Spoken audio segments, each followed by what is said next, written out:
Olá, graça e paz. Eu estava pensando sobre algumas coisas a respeito de esgotamento, quando você usa tudo, né? Que fica zerado. Existe o esgotamento físico, quando você trabalha muito, o seu corpo colapsa e você não consegue mais trabalhar, você trava. Existe o esgotamento mental. A cabeça funciona demais e daí a pouco dá um apagão geral. O esgotamento emocional, né? As emoções vão se acumulando até que dá uma explosão. Mas existe uma coisa que é tremenda, que é o esgotamento total. É quando você exaure todas as suas forças emocionais, mentais e até mesmo físicas. Nesse caso, isso é chamado de burnout. Burnout é como se você estivesse dirigindo um carro e não abastecesse. Você vai andando, chega uma hora que ele para, geral, você não sabe, uau, que susto, aí depois você vai lembrar que você não abasteceu. Burnout é a mesma coisa. Você não se reabastece, você não descansa, você está sempre ocupado, a mente está sempre ocupada, as emoções estão sempre sobrepondo, o trabalho físico está sendo sempre mais importante do que qualquer outra coisa para você e você não tira descanso. Chega uma hora que a máquina pifa. Burnout. É interessante que, né, nesses últimos anos se fala muito disso e estão procurando o equilíbrio. É bom isso, precisamos de equilíbrio. Na Bíblia tem a história de um profeta maravilhoso, um homem de Deus, tremendamente usado por Deus.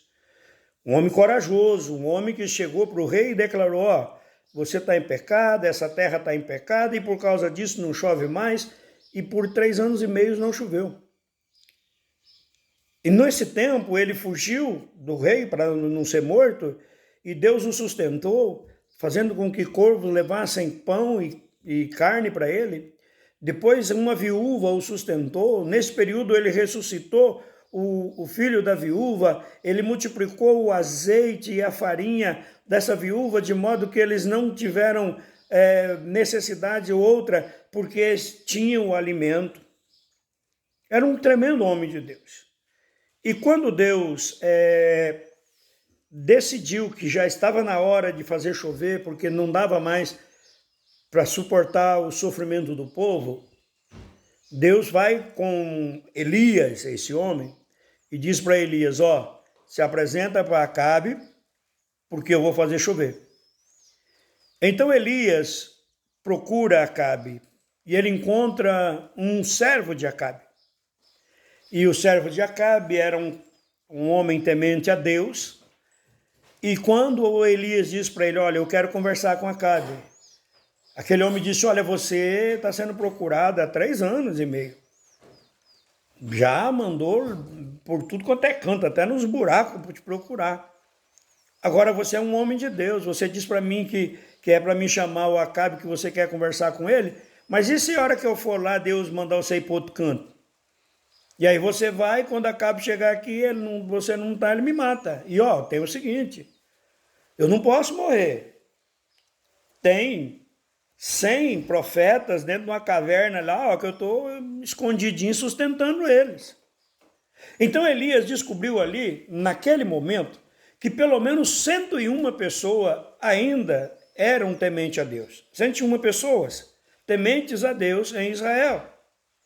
Por quê? Tinha o que sustentava e tinha os 100 profetas. Ele disse, não, pode ir falar com o rei porque eu vou estar presente. E Elias, depois de falar com Acabe, convoca o povo de Israel. E o povo de Israel está no monte. Ele convoca os profetas de Baal, os sacerdotes de Baal, faz um desafio a respeito do holocausto ser consumido pelo fogo divino. Claro que os profetas de Baal e os sacerdotes de Baal, que ao todos eram 850 homens, não conseguiram fazer descer fogo do céu, Elias ora e o fogo desce do céu. Elias, então, está tremendamente validado. O povo grita, só o Senhor é Deus. O povo, entre aspas, volta-se para Deus. E Elias, empolgado, manda pegar os profetas e os sacerdotes de Baal, passa a mão numa espada e ele mesmo. Não é que ele mandou matar, ele matou 850 homens. Imagina a força do braço para executar através da espada tantas pessoas. O cansaço físico.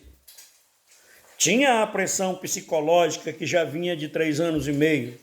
Tinha a pressão mental, sentimental.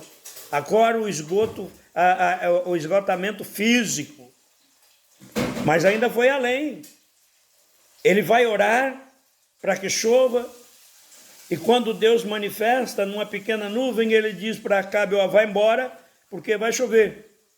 Acabe oferece uma carona para ele está em cima do monte, precisa descer para a cidade. Acabe oferece uma carona para ele rejeita a carona. Acabe sai com a carrocinha dele lá, correndo com cavalos, e Elias corre mais do que os cavalos. E chega primeiro na cidade. Aí ele está na casa dele todo felizão da vida. Todo pimpão. E de repente ele recebe um recado de Jezabel dizendo, olha, dentro de 24 horas eu vou fazer com você o que você fez com os profetas de Baal e com o sacerdote de Baal. Naquele exato momento, acabou a bateria de Elias. Aquele homem corajoso que enfrentava tudo agora começa a fugir. E é interessante que ele diz que quer morrer, mas ele foge da morte. Deus o encontra debaixo de um cimbro, o anjo dá uma comida para ele, ele come, aí ele caminha mais 40 dias, e aí ele tem um encontro com Deus dentro de uma rocha. Quando Deus passa suavemente, depois de outras manifestações, Deus fala para ele, olha, você está dizendo que você está sozinho, não está não, tem mais de 7.000 pessoas aí que eu tenho preservado. Ou seja, você não está sozinho, Elias. Você não precisa fazer a obra de Deus sozinho. Lembra que eu disse que Elias matou 850 homens? Por que ele não mandou os outros matar? Por que ele fez o trabalho físico? Muitas vezes eu e você estamos fazendo exatamente isso. Em vez de dividir tarefas, nós estamos fazendo tudo pessoalmente. Talvez porque a gente acha que os outros não são capazes. Talvez porque os outros não fazem o que a gente quer. Mas o que nós precisamos aprender é que nós precisamos dividir tarefa. E que nós somos seres humanos e como seres humanos nós temos um limite. E nós não podemos esgotar o nosso limite. Deus tratou Elias, Deus curou Elias. Mas nós estamos vendo muitos homens de Deus e mulheres de Deus que estão tendo um esgotamento tremendo, estão parando com tudo, deixando o ministério, às vezes com a vida toda embaraçada. Por quê? Porque pelo ativismo, pelo trabalhar sem se reabastecer. Tire tempo para se reabastecer. Descanse. Louve a Deus. Tenha tempo para ouvir. Sabe, burnout não é uma doença de pessoas não tementes a Deus. Burnout também ataca cristão. Esgotamento total, esgotamento físico, mental e esgotamento emocional destroem a vida da pessoa. Mas Deus quer que você descanse. Deus quer que você tenha paz e tenha paz que vem de Cristo. Amém? Abraços.